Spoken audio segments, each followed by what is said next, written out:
Welcome back to today's episode of the What We're Watching podcast. I'm Megan. And I'm Jenny, and today we're talking about High School Musical.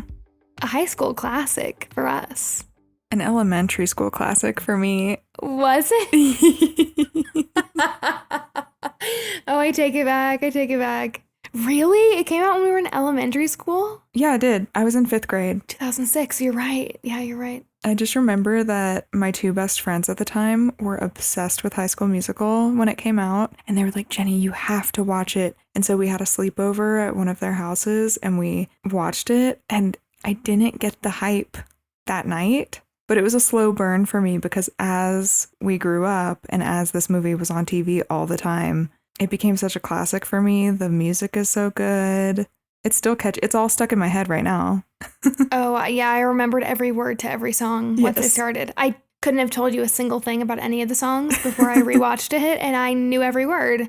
It totally tracks that we were younger when this movie came out because I was dying watching it, thinking about how they look like such little babies. And I remember them looking so old. Like, I remember thinking that Troy was hot and, like, this older teenage athlete, which is ridiculous. But look at, like, watching it now, they look so tiny, like, so tiny baby. And it's just funny. So that it actually makes way more sense that we were way younger than them when it first came out. I know, they're so cute and sweet to watch back now. I love it. And also, Zac Efron has that haircut that we were talking about when we were with Lay on our Uptown Girls episode, where it's like the bowl cut almost. The swoosh, yeah, the Justin Bieber swoosh haircut. Yeah. Which that's when that was cool. It was, yeah.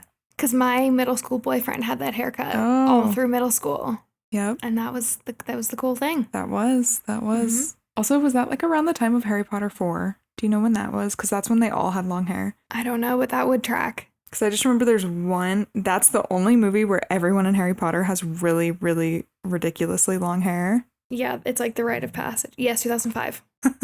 Okay, this tracks. Yeah, wow, we've cracked it. You know, but that is interesting. I guess they were adults. I'm thinking about how 2003, 2004, all of the rom-coms we love that came out then, none of the guys have swooshy hair in those, but is that just because they're adults and not tweens? I think so. I think it was like the kid and teen style at the time. Okay. The evolution of hair, we're experts now. I know. The swoosh. Male teenage haircuts. Okay, so the logline for this movie is Troy Bolton, the star athlete at a small town high school, falls for nerdy beauty Gabriella Montez at a holiday karaoke party. When they return to campus, Troy and Gabriella audition for the upcoming school musical. I almost said musicale. Meanwhile, the jealous Sharpay Evans conspires to squelch their chances. The two must struggle to make it to auditions while also meeting their existing obligations to the basketball team and the academic decathlon. And this is available to stream right now on Disney+. And this movie was directed and choreographed by Kenny Ortega, who we've talked about before, because he also directed Hocus Pocus. So we talked about him a bit in the Hocus Pocus episode. And he also directed the other High School Musical movies, the Descendants movies, and the Cheetah Girls 2, among many other things. So Kenny Ortega is the reason for our childhood, basically. That's what I'm saying.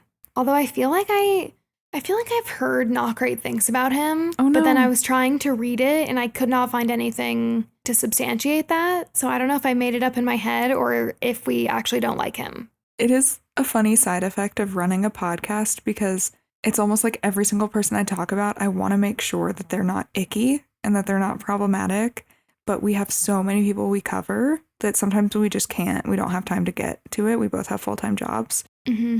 Yeah, so sometimes I think to myself, like, ooh, when I say I love this person or like, wow, they're so awesome for making our childhood, I'm like, are they? I don't know. Especially men in Hollywood. When we're like, I love this man in Hollywood. It's like, well. You gotta be careful. Yeah. You guys know what we mean, though. Yeah, totally. Megan, I didn't even ask you this. What is your experience watching High School Musical? I just feel like it was always on. It was always on in my house. Well, because Disney Channel was always on in my house. Mm-hmm. And so like the Disney Channel original movies were always on. They were always rerunning them. So I watched this movie a million times growing up and the sequels. So I always liked it. I don't have a specific memory of watching it for the first time or anything, but I remember always loving it. And at one point I knew the dance to that, you know, the dance that everybody knew. Which one? To the... I don't remember. Oh, what is the song? It's the one, I think it's at the end when they're all in the gym. We're all in this together. Yes, we're all in this together. I didn't even know there was a special dance. I'm so bad at like blocking out choreography when I see it because I know nothing about dancing. So I'll just be like, oh, look at that little kid hugging that teacher. And then I'll just keep going.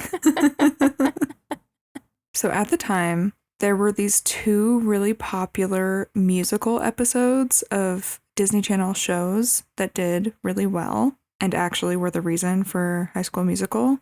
So one of them was the Even Stevens musical episode. I think it was called Influenza, and everyone loved that one. And then there was also a That's So Raven musical episode, and this is what gave Disney execs the confidence to shoot for the musical genre in a kids movie. And the president of Disney Channel at the time said that High School Musical never would have been created if not for the Even Stevens musical episode.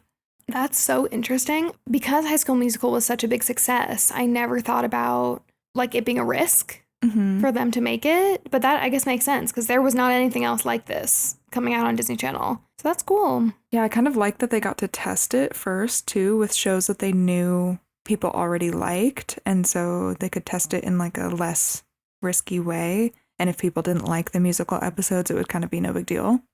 So yeah. Okay. I have a thought. I need to look something up. Okay, it was a ways after. Okay, I was checking to see when the Grey's Anatomy musical episode came out. There's a Grey's Anatomy musical episode? Yes. I have to watch that. Yes. I'm pretty sure it came out in 2011. So it would have been a little ways after this one, but I was thinking like, wow, did the Even Stevens musical episode and the That's So Raven musical episode also inspire the Grey's Anatomy musical episode? Because that's run by ABC, and ABC is owned by Disney. So I was like, oh, did they just knock them all out? No, it was like 5 years later, but. That would have been the craziest fun fact, though, if that was true. I know. Love that. And maybe it is. Like, did Even Stevens originate the concept of having a musical episode? I don't think. Surely not, but maybe. I feel like a cartoon had to have done it first, but I don't know. That would make sense. It would be hard to make a musical episode, though, because, well, first of all, you either have to get your cast to sing or get other people to do the singing for your cast that you already have. And you have to record it in the studio, the whole thing. Write the songs, everything. Yeah, no, that sounds too hard to me. So in screenwriting, and probably every other kind of writing, if there's a title, you usually have like a working title when you have no idea what the heck your script should actually be called. And so High School Musical was actually the working title of this script, which totally makes sense to me that they're just like, we don't know what to call it. Okay, High School Musical.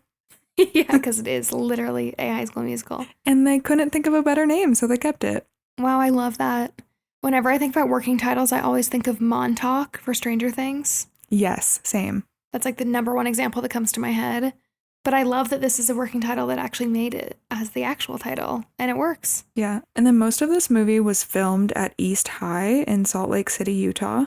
And I don't know if this is true, but I saw in a bunch of places that students still use Sharpay's pink locker. That's awesome. I would have wanted that locker. That's so cool. Me too. I bet that was like the coolest kid. They probably fight over that locker. Okay, should we talk about the cast? First, we have Zac Efron, who plays Troy Bolton. I love Zac Efron. I have such a soft spot for him, and I forgot what a good actor he is, but I love him. Same. I saw him most recently in The Iron Claw. Did you like it? Loved it. It was tragic. I will never watch it again because it was really dark, but it was an incredible movie, and he did such a good job in it. But yeah, it just broke my heart. But he's the main character. So if you love Zac Efron and you want to see more of him, that is the most recent thing he's done, I believe. He looks very different, I will say. I didn't do a lot of research into like what, if any, but I assume that he allegedly had some like plastic surgery done because his face looks extremely different in that movie. It was like hard for me to get past, honestly. But he's such a good actor still, and he's like, anyway, he just did a really good job. I want to say his team or somebody close to him said that he broke his jaw and then had to have jaw surgery. Okay. But a lot of people don't buy that because his entire jaw looks different. Yeah. So I'm not sure, but it does make me sad because, you know, not that he's changed, because if he wanted to, he totally can do whatever he wants to his face. It makes me sad that when he recently got his star on the Hollywood Walk of Fame, all I could see in the comments on Instagram were just like, what did he do to his face? Or I didn't recognize him. And that just makes me sad. That does make me sad. It's like, just be nice. Yeah, no, that's a really good point. I'm going to shut up about it now. No. You were being absolutely respectful and nice. He does look different, and he probably did get plastic surgery. And like, that's just a fact, you know? No, totally. That's good to know that he might have broken his jaw, though, because it is mostly the jaw that looks just totally different. It changes the shape of his face. Totally. But he's also in The Greatest Showman, the Baywatch remake that they did recently. I forgot about that. Mm-hmm. Yeah. 17 Again, which I love that movie. Have you ever seen that movie? Is that the one with Matthew Perry? Yes. And Leslie Mann. Yes. Yeah, I would love to cover that if you guys are interested. That would be a really cute one. He's also in Neighbors, and then he has that Netflix show called Down to Earth with Zac Efron. Yeah, I've seen that. My parents love that show. Oh, really? Mm-hmm. Okay, I haven't seen it, but it's on my list. I read that he was 18 when they filmed the first High School Musical, which kind of surprised me because he looked so young to me. But I guess the difference between like a teenage boy looking 16 or 18 is probably not that different. Yeah, my brother is almost 18 and can confirm still looks like a kiddo to me. Okay, it's just us. We've changed. But I felt like I looked so old at 18. Oh, same. Even when I still look at pictures, I'm like, I still kind of look the same. I look older, but like, I don't look like a baby to me. But I know I did to everyone else. Yeah. It's just because that's the oldest we had been at that time. Like, we were 18 and we were like, I am old and I'm moving out of the house and I'm a legal adult and this is the oldest I've ever looked. But now, looking back, I feel like we look so much younger. Yeah, relatable. That's how I feel about myself now. The oldest I ever looked. Exactly. Except for I have a different feeling now. And so I remembered that Zac and Vanessa Hudgens had dated, but I didn't realize how long they dated. They were together from 2005 to 2010. I didn't know that. Mm-hmm. Wow. For 5 years. And I believe they were both 18. Yeah, they were both 18 when it was filming. So that would have been what? 18 to 23? That's like all of college. Yeah. And some. But everything I read said that they stayed really friendly and like very supportive of each other, at least publicly. Like there's a lot of statements like supporting each other's work afterwards and each other's movies. And I read this quote from Vanessa that says, "We grew up together. It was nice to have someone to share all those experiences with." And she said this after they broke up. So I just thought it was nice that they seemed to both look back on it very fondly. That makes my heart really happy. I love that. I know. Also, I found out that Matthew Underwood from Zoe 101, do you remember that show? Yes, I used to love that show. He played Logan, and he was going to play Troy. He was offered the role, but he had scheduling issues, and so that's why Zac Efron got it. Huh. I could totally see him as Troy. Yeah, I could see that too. They have the same vibe. Mm-hmm. Just Troy with curls instead of Troy with the flippy hair, swoopy Exactly. hair. We would have had a curly swoop. And then we have Vanessa Hudgens, who plays Gabriela Montez. And so, like Zac Efron, she was 18. She actually turned 18 while they were filming. And she's also done a bunch of things I'm sure you guys will recognize. Spring Breakers, The Princess Switch, Grease Live, The Second Act, which was that movie with J-Lo, Rent Live, Journey to the Mysterious Island with The Rock, and a bunch of others. So she, as compared to Zac, who Zac I feel like went a little bit more mainstream movie route, she kind of stayed in like The Princess Switch and Spring Breakers with Selena Gomez and Ashley Benson. Like she did a little bit more of the teen stuff, I think. And then she also did the musical path where she did Grease and Rent, but the live TV special version. Mm-hmm. And we'll see other cast members, I think, stick in the teen section even a little bit more. So to me, she's kind of like an in-between with where she went with her career. And did she mostly transition to doing music? Was that her big focus? Because I feel like it was. I forgot about that. I don't remember any of her songs, couldn't name one, but I feel like she did music for a long time. Maybe that still would make is. sense. Yeah, that would make sense if she went on to do also more musicals. I don't know, though. She dated Austin Butler for over 8 years, which anytime I think of Austin Butler, I think of this, honestly. And they were first spotted together at Ashley Tisdale's sister's birthday party after Austin Butler was in a spin-off movie called Sharpay's Fabulous Adventure. So basically, because of High School Musical, she and Austin Butler dated for 8 years. Wow. I'm shook. I forgot, first of all, I completely forgot that they dated. That was just like a blip on my radar. I don't know why, because it was for so long. But the fact that they met because of Ashley Tisdale's sister's birthday party is so cute. Mm-hmm. I wonder what she thinks of his voice. I'm sure she's been asked. I don't know. Hmm. I feel like his voice is maybe getting better, but I could be wrong. Yes, I think it is. Although I just watched the most recent Dune movie. Have you seen it? Yes. And yeah, you know, he's in it and he has a funky voice in that movie. Not Elvis at all. It's like creepy bad guy voice. But I loved it. I thought he did amazing in that. I thought he did amazing in Elvis too, although I have weird feelings about Elvis. Mm-hmm. But I think he's a really good actor. It surprises me because he was a Disney kid from Anaheim, California. I know, and he made it. He made the jump. He did. To the big time. I actually think what's going to come out of this is that he's going to be known for having really good accents. Is that the right word? For like being a good linguist? Is that the right word? That's not the right word. But like being able to do a bunch of different dialects well. I actually think that's going to end up being his acting reputation coming out of it, which it seemed for a second there like he was just going to be looked at like such a joke, like when he went on SNL and had the Elvis voice. But I think he said that because he was a method actor, or he is a method actor, at least with his voice, if he's doing a different voice, he speaks that way all the time while they're filming. And I think that just must stick with you to some extent. I don't know. Have you ever been on vacation somewhere or been even to like a different part of the US and just adopted the accent of somebody else without even realizing it in less time? Because I get more Southern when I'm in the South. That is what I was going to say. That is the only time it happens for me, is when I'm back in Georgia. I will speak more Southern, especially if I'm like just out in public, like not at home with my family or something, because I'm hearing other people do it. Yeah. But we're also from there. True.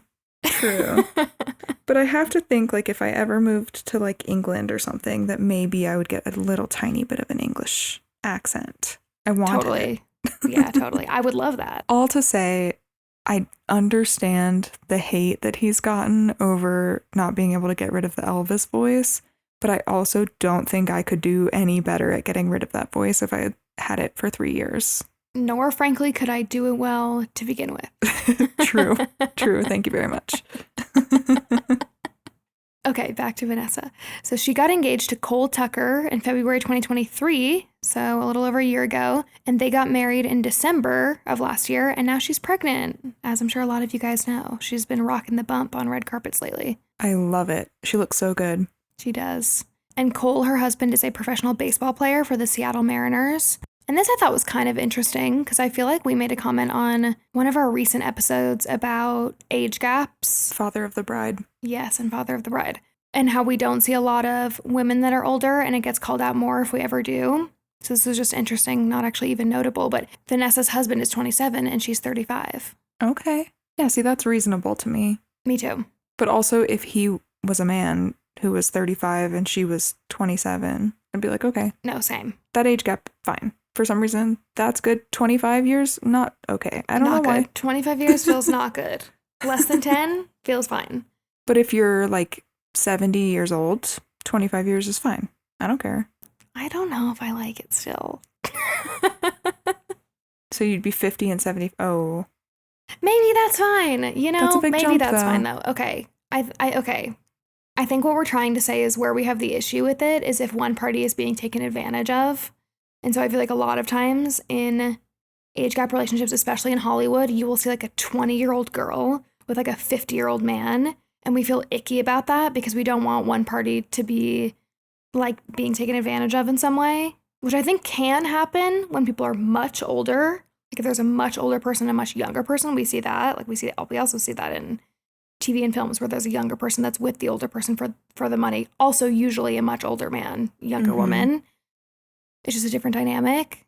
But if everybody's a consenting adult, it doesn't really matter. Yeah, the older you get, the less weird it is because the more to me it's just like, oh, the age didn't matter to them. And like the youngest party did make the decision willingly and their frontal lobe was developed. Yeah. Okay, anyway, sorry for harping on that. No, that's okay. It was good. We're doing tangents today. I like it. Recently, Vanessa Hudgens did a collaboration with the band Phantoms for a song. It's called Lay With Me. It was in 2018, so I guess it's not that recent. But the music video of the song is a direct reference to High School Musical. Like she's got the red bow in her hair. I think she's wearing a lab coat. she's standing on stage alone and she's nervous and she's singing. Even the pianist looks like Kelsey from this. So it was a very intentional High School Musical reference, and I love that. Cute. So I think she still has good feelings about High School Musical. And then I read that Cassie Steele from Degrassi was originally cast as Gabriella, but had to pull out because of her filming schedule. I never really watched Degrassi, but I know that that's something that people have really, really, really strong feelings about, so I thought some of you might like that fact. Okay, next we have Ashley Tisdale, the Sharpay Evans. So Ashley, I think, is the only one of this cast. She might not be, but I think she is the only one that really, really stuck in the Disney teen content realm. She was in Sweet Life of Zac and Cody, Sharpay's Fabulous Adventure, which, like you said, was a spinoff from High School Musical, and Phineas and Ferb. And this was funny to me to learn. She was also the lead blueberry in A Bug's Life in 1998. I love that movie. Which is so cute. I love that too. And I had no idea, but while I was researching this, I learned that Hayden Panettiere is Dot. Do you know that I did know that? And it's because on one of our Hayden Panettiere videos on Instagram, someone commented and said, "Did you know she's Dot in A Bug's Life?" And I had no idea. So thank you to whoever said that. You educated me. I don't know how I missed that. Yeah, I thought that was so cute. The idea of both of them just being so small and doing their little voices in that movie, because I love that movie. It's so good. It's just cute to me. So she has been married to a musician named Christopher French since 2014, and he is actually a music composer for TV shows and movies, which is very cool. That is cool. And in their wedding in 2014, Vanessa was one of her 6 bridesmaids. Oh, they're still friends. Yeah. Isn't that I love cute? that. Ashley and Christopher had a daughter in March of 2021, and her name is Jupiter Iris French. Jupiter, cute. Yeah. Originally, Ashley Tisdale auditioned for Gabriella. I could see that. You know what's interesting, though, is I think she's a lot older than the rest of the cast, if I remember correctly. She is a few years older than Vanessa, yes. Okay. But only a few. Okay, not as bad as I thought then. Ashley Tisdale and Lucas Gray Beale, who plays her brother in the movie, hated each other and didn't get off on the best foot when they first started filming. I had no idea. No, I had no idea. It seems like they're friends now, but I want to say it was probably in 2020 or 2021 when everyone was doing those virtual cast reunions that they did a little something together. I think Ashley Tisdale was the one who said, yeah, we didn't really like each other. I thought that was funny. That is really funny. I feel like Ashley Tisdale does this. I think she is just down to spill things and doesn't really care. I don't think she overthinks it. Really? Yes. And the only reason I'm saying that is because I'm pretty sure she dated Martin Johnson. Do you know who that is? No. He's the lead vocalist and guitarist from Boys Like Girls. And rumor allegedly has it that he dated Taylor Swift. Oh. And he is actually the one that Dear John is about. Because supposedly the her and John Mayer thing was just PR, a PR cover. And her team supposedly really did not like him. And so they were never publicly together.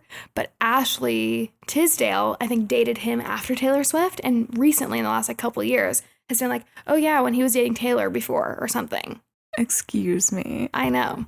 So Dear Johnson. Dear Johnson, yes. Oh. And that's why people think that when she was on tour and Speak Now was about to come out, she was like, just because you think you know who a certain, what a certain song is about, doesn't mean it actually is. And you should be nice to people.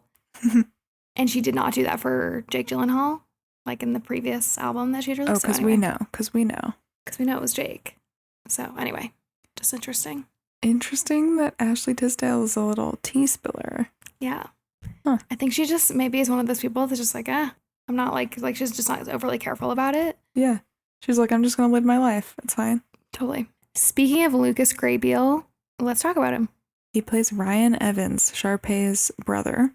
He's from Halloweentown High and Return to Halloweentown. We love Halloweentown on this podcast. And he was also on Switched at Birth. Ryan isn't as big of a character in this movie. I feel like he's very much just the comedic relief. I want to say he does become more of a main character in the other movies. Is that right? I think that's right, because I was surprised at how little he was in this movie for how much I remembered him. Exactly. He was one of the main characters to me. Mm-hmm. Yeah, me too. The director, Kenny Ortega, said that he always intended for Ryan's character to be canonically gay, but he feared that, quote, Disney might not be ready to cross that line and move into that territory yet, end quote, in 2006 when the first movie premiered. He said, I took it upon myself to make choices that I felt that those who were watching would grab. They would see it, they would feel it, they would know it, and they would identify with it. And that is what happened. And I do remember that is what happened. And I'm glad to know that it was canon. Yeah, me too. I remember that always being something that people like talked about with Ryan's character because he just was queer-coded all the way throughout. So I'm happy that that's what Kenny intended. I'm like a little bit bummed that it wasn't like stamped in the script, you know, but he was right. People would pick it up. And it's officially canon now because in the final season of High School Musical, the series that came out last year in 2023, Lucas Grabeel and a lot of the original main cast came back to do a high school reunion scene. We had Corbin Bleu, we had Monique Coleman. It was great. Like the hip hop dancer girl was also in there. In one of the scenes, Ryan kisses his partner, who's played by Scott Hoying from Pentatonics. So it's canon. It's real. We see it. Love.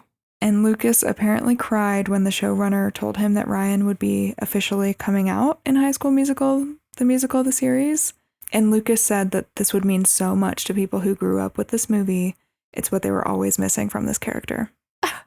He cried. He cried, yeah. Oh, that's really sweet. Is he gay in real life? He's actually not. And in 2020, he did say, as a straight white man, I know that even without trying, I have taken opportunities away from other people. There are so many amazingly talented gay actors that could do it as well. So if High School Musical was made today, I don't know if I would play Ryan. I love everything about this. I feel like he's so self-aware of that.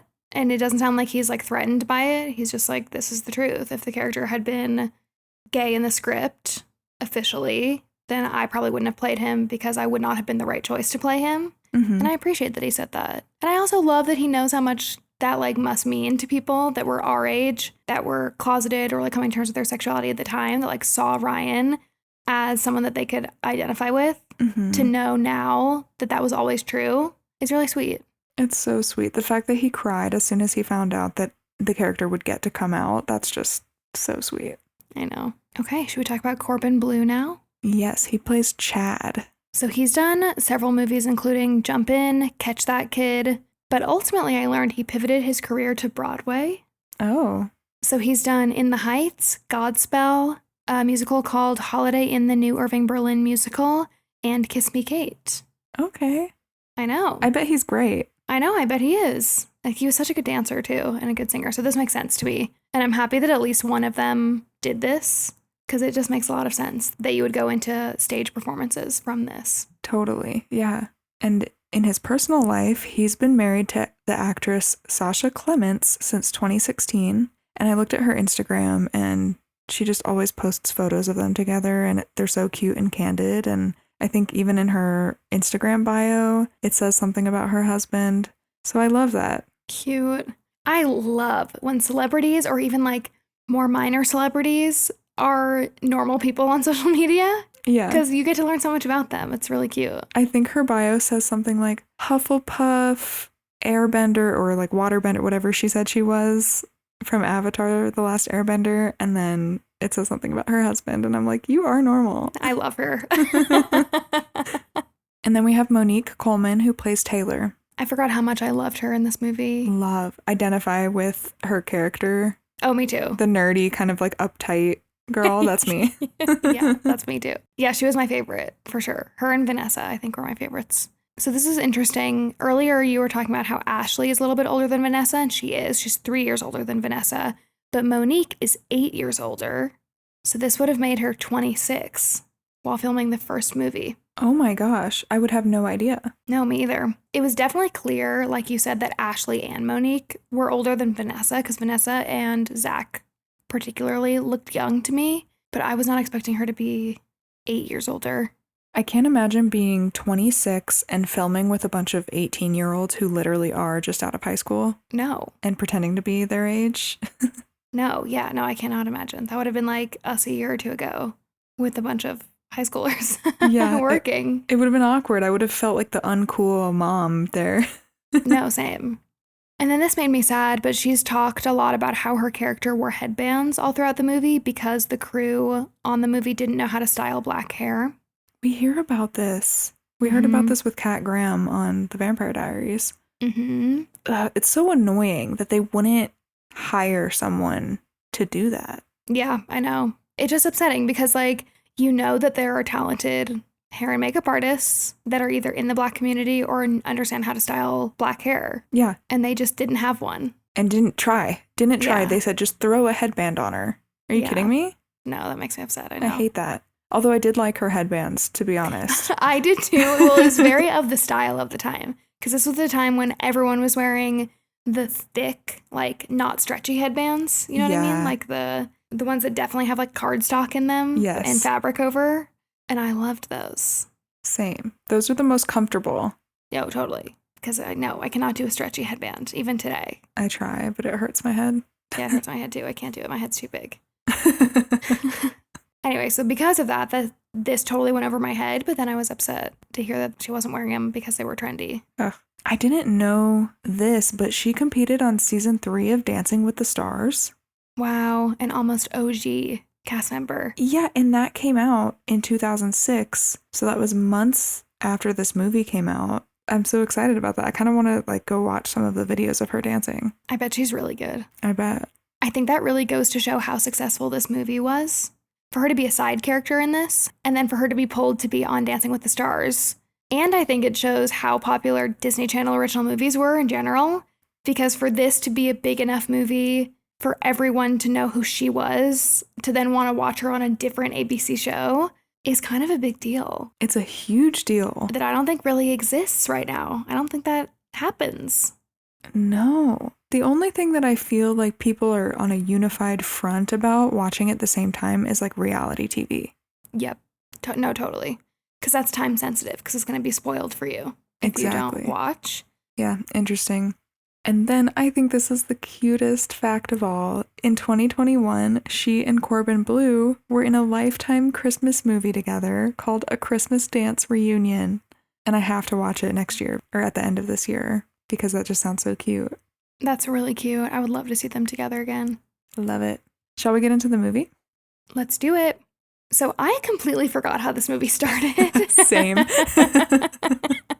And maybe it's because we grew up in Georgia, because now that we live in Colorado and we live near ski resorts, I feel like this stuck out to me a lot more. So the movie starts at a ski resort on New Year's Eve, and there are a bunch of teens at a party. But then we see Gabriella on the couch in the ski lodge, and she's just reading. And so her mom takes her book from her and tells her she should go to the party. And then we cut to Troy, played by Zac Efron, who's practicing basketball with his dad, played by Bart Johnson, in a gym. His mom comes in and reminds them that it's their last night of vacation and that there's a kids' party downstairs. And I laughed out loud at this because Troy goes, "Kids' party?" And she goes, "Young adults." And she tells him to go, and so he does. And so at the party, kids are playing foosball, and everyone's wearing those New Year's Eve headbands that say the year, and there's, like, tinsel everywhere, and it's all decorated. And there's a lot of people there, actually, and they do all look very young, but they're definitely all in high school. And then they start doing karaoke, which is an odd party choice, in my opinion, for, like, a big party of people that don't know each other. Of teenagers, especially, the most notoriously awkward group. Totally. And so I guess to make it less awkward, because people don't have to volunteer, they have a spotlight to choose the people to do karaoke. And they put a spotlight on Troy and Gabriella, who, by the way, are not sitting together. They don't know each other yet. And it's because no one else is volunteering. And the MC says, "Someday you guys might thank me for this. Or not." And Troy and Gabriella get on stage, and they just look terrified. But this is where they sing Something New. Iconic. And they're so good. And I just was thinking, first of all, they're so good. And second of all, they're so good for presumably not knowing the song. Yeah, do they not know it? Is it supposed to be a popular song of the time, or I have no idea. I don't know. I guess maybe because it's on karaoke. But they are very good at, like, freestyling it. Yeah, this was also funny to me. So for most of the song, they both stand there kind of awkwardly and, like, have their arms crossed. But then Troy takes off his jacket and starts to get really into it. He goes boy bander. This happens a few times in the movie, but he goes full boy bander. Like he's ad-libbing and he's like leaning the microphone over and they're dancing and everyone around them is into it too. So everyone is dancing and clapping. And I just was looking at this like there is not a chance in hell that it would actually go this way. Like if you force two teenagers, even if they were talented, to do karaoke, like it would not become full-blown musical party. But that also is the beauty of this movie, I guess.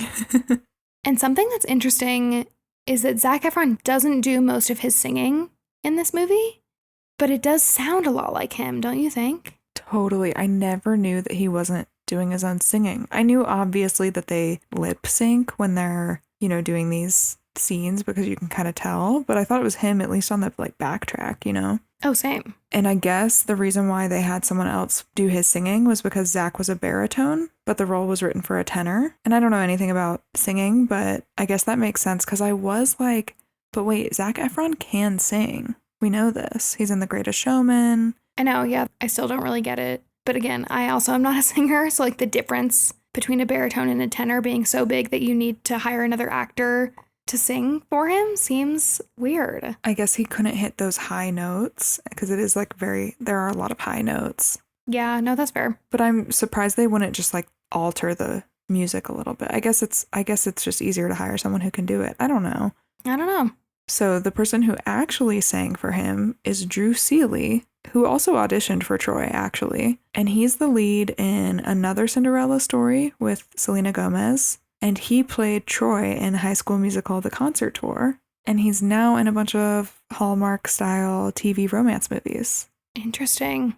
I want to watch him in something. Or I want to watch a clip from him like in concert because it's going to be weird to hear the voice but not see Zac Efron. Yeah. But I totally recognized Drew Seeley, even though I haven't really seen any of those movies that he's been in. He must be in some other stuff because his face is very familiar. And I guess Zac Efron does actually sing a little bit in this movie. He sings the beginning of Breaking Free and then the first and last few lines of Start of Something New. And in the other movies, he does all of his own singing. So I guess at that point, they were writing the songs for him so he could actually sing them. That makes sense. Yeah. So then after their karaoke performance, Troy and Gabriella talk about how they've never sang in front of other people like that before. And then the countdown to New Year's starts. And the fireworks go off and they announce that it's New Year and they almost kiss. But then Gabriella says, I better go find my mom to wish her a Happy New Year. Which is so relatable. I love it. I did something similar in college. Someone tried to kiss me and I said, please don't kiss me. And I ran away. As you should, and as you have every right to do, okay? But it is funny because then Troy says, me too. I mean, not your mom, my mom and dad. And then they both just kind of like split. But as she's leaving, he says that he'll call her tomorrow. And then he also says that this was the most fun he's had on vacation. But then when he looks up from his phone, she's already gone. And then we cut to 1 week later in Albuquerque, New Mexico. And it's the first day back to East High after break. And everyone cheers when Troy walks off the bus. He is the star of this school. And we find out that his basketball team is going to the championships in 2 weeks. And then in school, we see Sharpay, played by Ashley Tisdale, marching down the hall, and the guys all call her an ice queen. Then we see Gabriella walk into school with her mom. And remember, they were out of state on vacation. So for her to be here is kind of weird. And her mom promises that she won't get transferred at work again until after Gabriella graduates, so they won't have to move anymore. They've obviously moved a lot for her mom's job. And Gabriella says she doesn't want to be this school's freaky genius girl again. And the coincidences do not stop there, because when Gabriella walks into her homeroom class, we see that she's in the same class as Troy, which I'm like, what are the odds of this? It's nuts. And he notices her right away and he freaks out, but they don't get a chance to talk before class starts. Their teacher, Miss Darbus, makes an announcement about the upcoming musical auditions. It kind of goes right over everybody's head at this time. And then Troy calls Gabriella on his phone to see if it's really her, and sure enough, her phone goes off. And this ends up landing Gabriella, Troy, Sharpay, and Sharpay's brother, Ryan, in detention because they all got their phones out to check if it was their phone, and they also get their phones confiscated. And I don't think I mentioned this, but Miss Darbus is their homeroom teacher, but she's also the school's theater director. So she is part of the whole movie. And then in the hallway, Troy and Gabriella are finally able to catch up, and Troy tells her he hasn't told his friends about the singing. And they walk by the musical sign-up sheet, and Gabriella makes a joke that she'd come watch the show if Troy was in it. They're both kind of playing it cool, like, that's not for me, but if you were in it, I would support you. Mm-hmm. And Troy says, no, that's impossible. Like, he's not going to be in the show. Sharpay pops up out of nowhere and says, what's impossible? I wouldn't think that word is even in your vocabulary, Troy, which is just annoying. And she obviously likes him and is flirting with him. Sharpay is such a lurker. Like, in this whole entire movie, she's like listening in and she's popping up out of nowhere. It's so funny. So then Sharpay signs her name over all of the blank lines on the audition sign-up sheet so that there's not room for anyone else. And she tells Gabriella that she and her brother star in every production. But if Gabriella really wants to join, they could probably find her a supporting role. And then when Gabriella leaves, Sharpay flirts with Troy, and we can tell that she's very jealous of Gabriella and like doesn't know what to make of her yet. And then at basketball practice, Troy asks his friend Chad, played by Corbin Bleu, if it's true that auditioning for the school musical gets them extra credit. But Chad makes fun of the costumes and the makeup and the show tunes. And Troy says, Sharpay is kind of cute too. And Chad says, yeah, so is a mountain lion, but you don't pet it. Fair. And then everyone starts dribbling and singing Get Your Head in the Game, which is so iconic. I love Get Your Head in the Game. Me too. Apparently Zac Efron still sings this song in the shower, he recently said. And I love that. And then in class, Sharpay tries to dissuade Gabriella from liking Troy by saying he is all basketball 24/7. And then Gabriella, isn't paying attention to Sharpay, and she corrects the math teacher's equation on the board because she's very smart. And Sharpay is aghast. Everybody is, very impressed and taken aback by the new girl and how smart she is. Meanwhile, we see Troy staring at the musical sign-up sheet again. So you can tell he's definitely interested. And Sharpay and Ryan have, noticed both Troy and Gabriella looking at the list at this point. And they're starting to get a feeling that Troy and Gabriella might both sign up for the musical. So they decide to research Gabriella. And in their research, they find out that she's a super genius. I think she's won some academic competitions before. And Sharpay says, don't worry, we'll arrange some appropriate welcoming activities for her. And then we see students painting set pieces for the musical as their detention. And all of our favorite people are there. Taylor, played by Monique Coleman, runs up to Gabriella to accept her into the student decathlon team. And Gabriella's like, what do you mean? And Monique is confused when Gabriella says she didn't put articles about her in Taylor's locker. Taylor says that the club meets almost every day, and then we realize that Sharpay is the one who printed out the articles and put them in Taylor's locker so that Gabriella wouldn't be free to do the musical. Rude. So rude, but also kind of genius. Kind of a slay.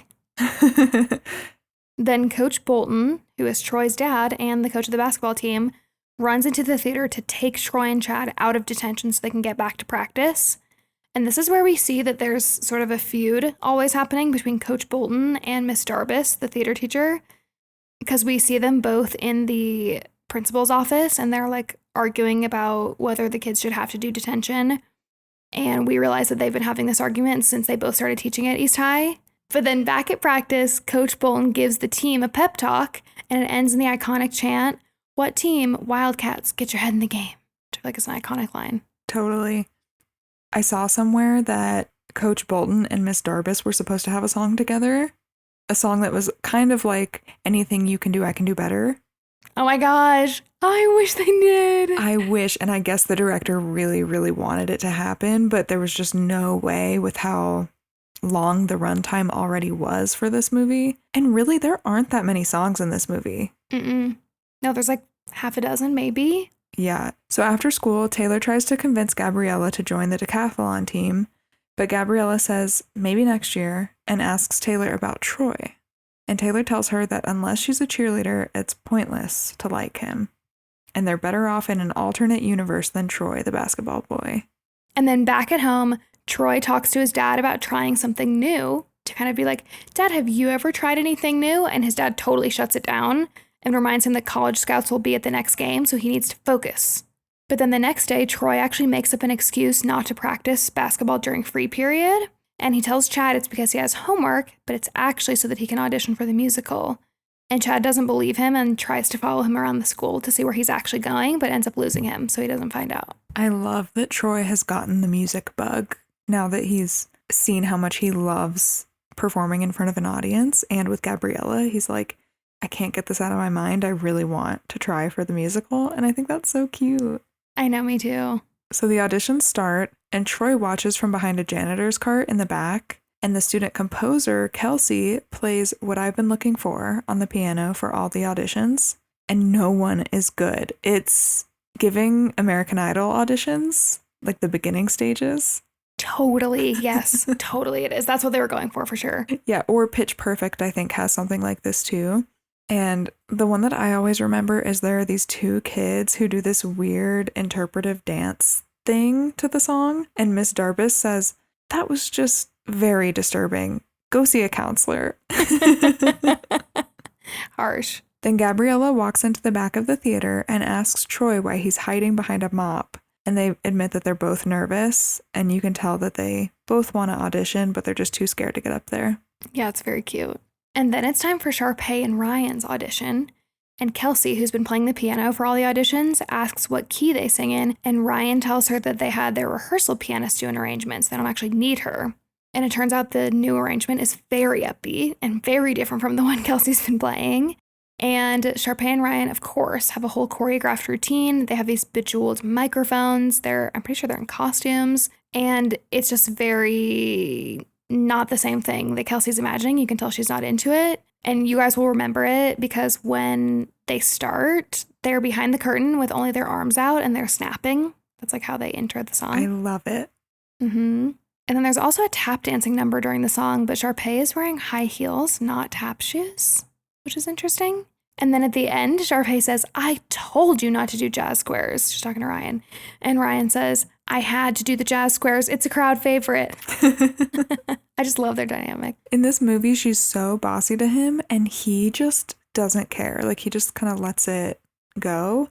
And I want to say in other movies, I remember him having an issue with her being bossy. But in this one, he is totally cool to let her be the boss, but he's also kind of independent himself. Like, I like that he just kind of is like, I'm going to do the jazz squares. Yeah, I know. I really like him. Then Kelsey tells Sharpay that she imagined her composition to be slower than what they had performed. And Sharpay is so mean to her and tells her that she should just be happy that she and Ryan lift her music out of obscurity. Rude. So rude. So then Miss Darbus calls for any last-minute auditions, and Gabriella jumps up and says she wants to audition. But Miss Darbus says, sorry, individual auditions are over, and so she's not going to let Gabriella audition unless she's part of a pair. So then Troy reluctantly steps up and says that he'll sing with her. But then Miss Darbus immediately dismisses them for being late. We know it's actually because she doesn't think Troy will take the show seriously, because she makes a couple jabs about him being into sports and how the theater is a serious place. And then Miss Darbus leaves. So we kind of think that they're out of luck. But then Kelsey ends up dropping all her papers on stage, and Troy and Gabriella rush to help her pick them up. And Troy gives her a pep talk and calls her the playmaker of the musical and tells her not to be afraid of Sharpay. Kelsey asks if they want to hear how the duet is supposed to sound, and they say yes, and they sing it together. And it's so good. And there's this one part where they're singing So Lonely Before I Found What I've Been Looking For, and they look at each other. Aww. And it's just, it's so cute. And then suddenly from the back of the theater, Miss Darbus calls out and tells them that they have a callback and tells Kelsey to rehearse the second duet with them. So yay, they got it. That's awesome. They got to the next step at least. I do have one thing I'm very confused about with this movie. It sounds like Miss Darbus only has 2 talented singers and dancers in the entire school who can be in a musical. And so I guess I'm just confused how she's able to afford being picky. Like, is it a 2-person show? I have no idea. I've thought the same thing. I don't know if she just picks shows that only have a couple of leads and then everyone else is like in the chorus. Mm-hmm. But musicals have more characters than that. So I don't know. I don't know either, but I just thought that was kind of weird. And I was like, well, where are the people who are going to be the extras? If everyone Right. sucks, I don't know. Yeah, I know. It's weird. So the callbacks are posted and Sharpay screams. I think this scream is actually very iconic because I remember it very well. And she's screaming because she and Ryan didn't automatically get the part. And Chad sees Troy's name on the list, and so he runs off. In the cafeteria, a basketball player named Zeke says, "If Troy can tell his secret, then I can tell mine. I bake." And it's so cute. It's so cute. But everyone's like, no, no, no, stick to the stuff you know. And the whole cafeteria breaks out into song, and they're singing Stick to the Status Quo, which is a song that I love. I love this one. During this song, every other kid is coming up and saying that they do something that's not, you know, what their stereotype is. Like this studious girl says she likes hip hop dance, and then this skater kid plays the cello, and they all have these secrets, but as they're announcing them, everyone's like, no, no, no, you can't do that.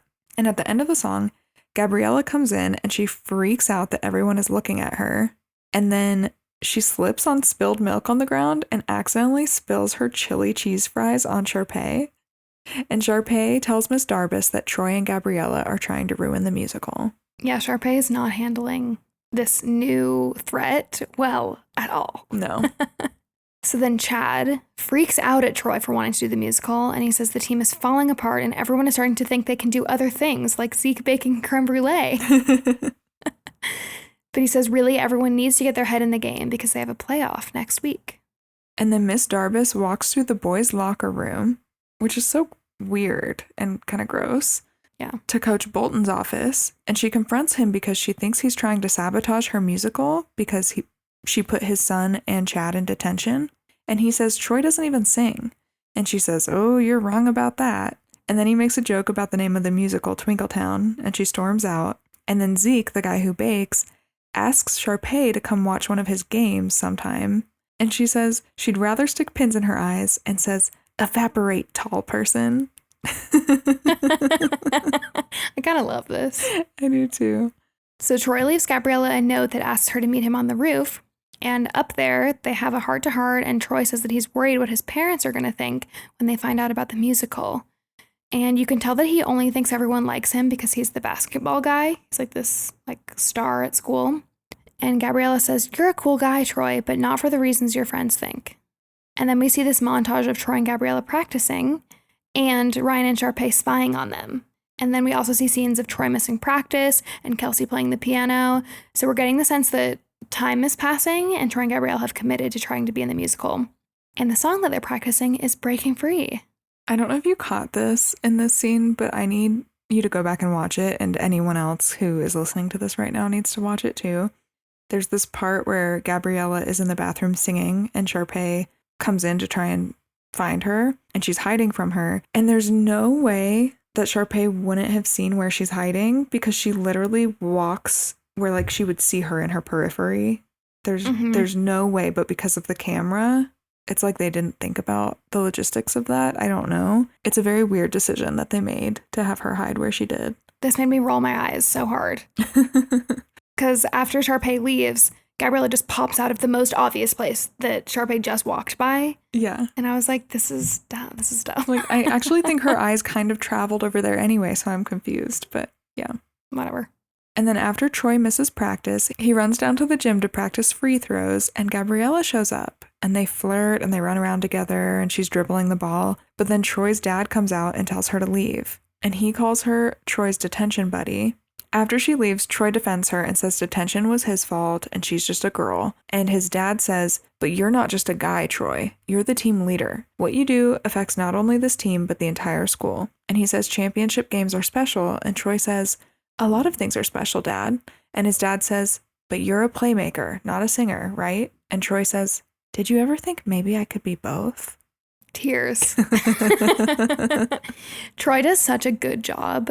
I guess I should say Zac Efron does such a good job of showing that he wants Dad to be happy and he wants to make him proud and he wants everyone to still like him, but he still pushes on him a little bit. He still pushes back. And I just think his dad is being so hard on him, and he does such a good job of being like, why aren't you just going to be supportive of me regardless of the thing that I like, even if it isn't the thing that you like? Yeah. And he's a sophomore and he's the basketball captain. Like, he's so young for this kind of pressure. Yeah. It also must be hard that his dad is the basketball coach and his dad was a star on their high school's basketball team. So I just think it's like this whole cycle of pressure. For sure. Then we see Sharpay and Ryan see Chad talking to Taylor, and Sharpay and Ryan think that Chad and Taylor are trying to make sure that Gabriella and Troy get into the musical, but they're actually plotting to keep them out of the musical. And we find out more about that later. Sharpay says, Brian, we need to save our show from people who don't know the difference between a Tony Award and a Tony Hawk.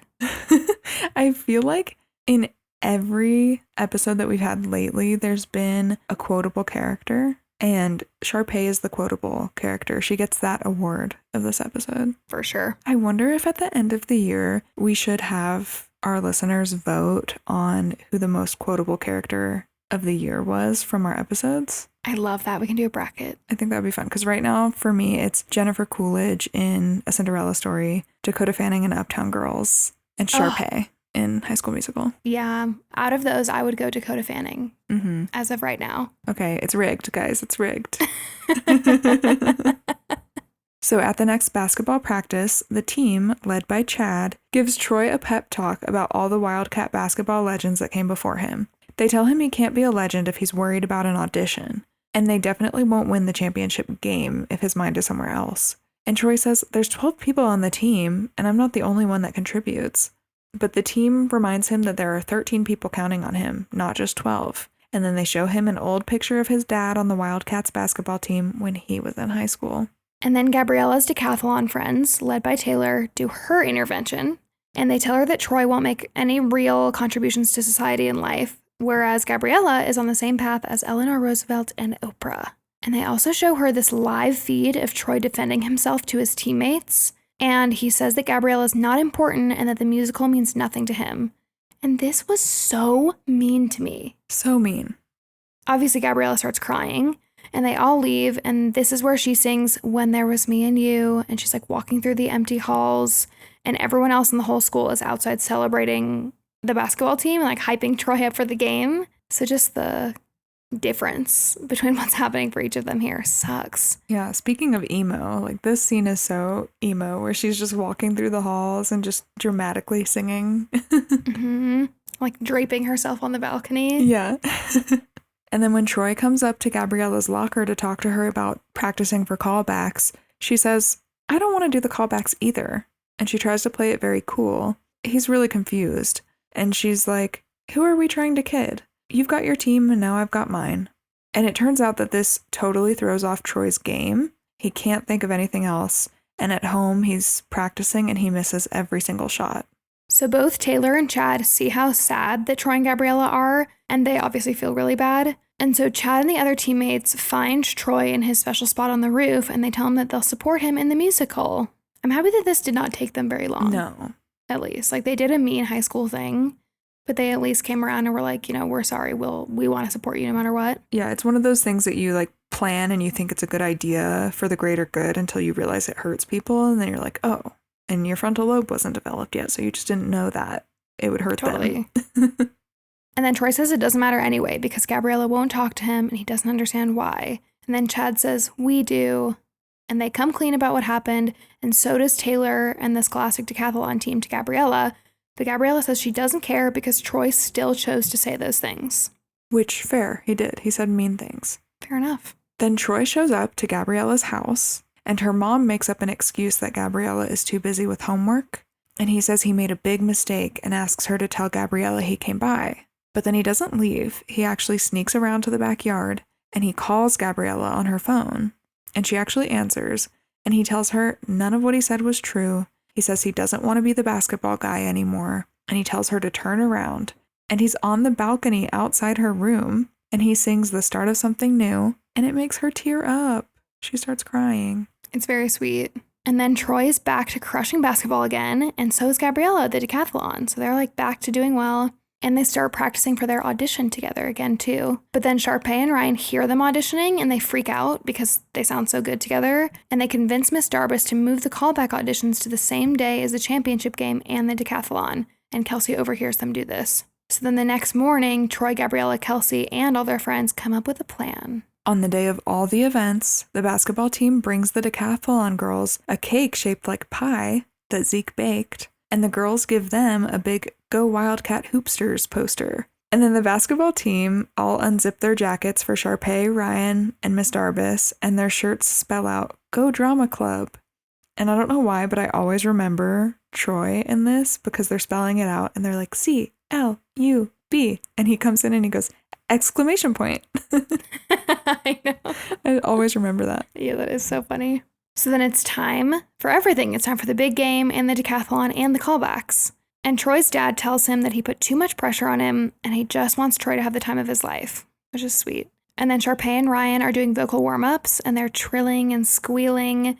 And then we see Gabriella answer a question and we also see that her mom is in the audience to watch her. And meanwhile, the auditions are starting and Ryan and Sharpay sing Bop to the Top, which I think this was my favorite song as a kid. Mm-hmm. It's so over the top. For just callbacks, it's like wild that they would do this. And Sharpay is wearing this fluttery bright blue dress. And I think Ryan has like a fedora or something and like a silk button-down shirt. And they keep speaking Spanish throughout. I could not with the Spanish. But yeah, that's my favorite performance of the movie, I think. It's the most fun. I think it's the most memorable to me. Mm-hmm. And then at the decathlon, Taylor sends a message in code to the school's gym, which powers down the scoreboard and makes all the lights in the gym flicker. And as soon as this happens, Troy runs away. And at the same time, a beaker bubbles up with smelly gas during the decathlon, so everyone has to leave the room. So this is very clever for them to come up with both of these in a day. Yeah, and I was going to say, even Sharpay and Ryan's plan was really clever, too, to make everything on the same day. Mm-hmm. Miss Darbus calls Troy and Gabriella, but they aren't there yet for the callbacks. However, right when Miss Darbus says that auditions are closed, they make it inside. And originally, Miss Darbus says that they can't audition, but then the auditorium fills up with people from the basketball game and the decathlon. And you can tell that this many people never show up for probably even the musical. Mm-hmm. So Miss Darbus gives them a chance. And Gabriella is so nervous because all of the people, and she freezes and has total stage fright. And Troy tells her to look at him and remember the first time they sang together. And so they do it. They sing Breaking Free, and they do a good job, and the whole audience is clapping along, and Gabriella stops being nervous. This is another one of Zac Efron's boy bander moments. Where he's like dancing and like ad-libbing to the song. And it's just so cute. I love it. Yeah, me too. And also, is there anything more iconic than when there's that pause in the song and then Troy goes, "We're breaking free." I feel like it's perfect. And they do the thing where they like both put their arms up at a diagonal and they like run around like they're like little birds or something. It's so cute. So while they're singing, Troy's dad and Gabriella's mom both walk into the back of the auditorium and they both smile and you can tell they're both proud, even though this is like a new thing for their kids. And Miss Darbus throws her clipboard on the ground and starts dancing. I could not with this. I thought it was so funny. And then the song ends and they get a standing ovation from the whole auditorium. And when they finish the song, Troy kisses Gabriella on the cheek, which is so cute. Yay. And then we're immediately back to the championship game. And Troy wins. And Miss Darbus is there, and she and Coach Bolton high-five at the end, which I thought was cute. And Gabriella runs in afterwards and congratulates Troy and tells him that they also won the decathlon. And then Chad asks Taylor out, and Sharpay comes in and congratulates Gabriella. There's just like so much happening. They're just resolving every conflict in like 2 seconds. But I do like this, that Sharpay comes in and congratulates Gabriella on getting the lead role, and she says that she's happy to be the understudy, and she tells her to break a leg. And Gabriella thinks she's serious for a second, but Sharpay smiles and says, in theater, that means good luck. So you can tell there's no bad blood between them all of a sudden. And also there's this funny part where Zeke tells Sharpay that he admires her so much. And she's like, why wouldn't you? Bye-bye. It's the bye-bye for me. And he tells her he baked her some cookies. And she says, ew, and walks away. But Ryan accepts the cookies instead, which I love. And also, Troy gives Kelsey the game ball because she's the playmaker. And it's very cute. Like you said, everything just gets resolved. And this is where the whole school sings the iconic We're All in This Together song. And even Ryan and Sharpay are like in the middle in the front singing it with everyone. I can't believe you learned the choreography to that. That's so cute. Oh, yeah. This was like a thing at my school, I think. I feel like all the girls knew at least like the main part. This and Hoedown Throwdown from the Hannah Montana movie, I feel like were the ones that people were learning before TikTok dances were a thing. For sure. And then there's a final scene where Zeke is standing on the basketball court alone and the court floor is covered in balloons. And Sharpay runs in and yells, "These cookies are genius. The best things I've ever tasted. Will you make some more for me, Zeke?" And then she charges through the balloons at him and he's kind of scared at first, but then she just hugs him. And And he says, I might even make you a creme brulee. And then he excitedly looks at the camera, and then the credits roll. The end. It's so cute. I love it. Oh, I love it. I'm like cheesing so hard just talking about the ending because it's so cute. Me too. This movie is so silly and simple, and yet it's such a comfort watch. I know we have a lot of listeners that have little kids. I think this would be a really cute one to watch with your little kids. Yes. Because the music and like there's so many colors and there's so much dancing and there's so much music in the movie. And it would be a nostalgic watch for you. I think this would be a cute one if you're looking for something. If you need a break from Bluey and Paw Patrol. Well, that's a really cute idea. So since this movie came out, there's been a High School Musical 2, which came out in 2007, and a High School Musical 3 senior year, which came out in 2008. I didn't realize that they basically were making a High School Musical every year after this. I didn't either. I don't know why I thought there was a way bigger break between them. That's how well it did, I guess. And then they had the little spin-off Sharpay's Fabulous Adventure much later in 2011. I actually had never even heard of that one. And then, of course, there's High School Musical, the series, which we talked about earlier. Stars Olivia Rodrigo. I've never seen it. Have you? No, but I love Olivia Rodrigo, so I really want to watch an episode or two. I do too. I think it's worth it. I'm like in the High School Musical phase now. I'm ready. Yeah, and I bet it's like 30 minutes. I'm just like intrigued to see what it is like. Yeah, because even the title is silly, and I know it's silly on purpose. I kind of love the title. And I know that Troy's dad is in it. Mm-hmm. Yeah, I've heard that. So I guess we'll have to watch it. Yeah. Well, thank you guys for listening. Yeah, thank you for listening. That one was so much fun. It was a good watch. If you guys like this episode, please give us a 5-star rating and a good review. It means a lot to us. And we'll see you next time. Bye.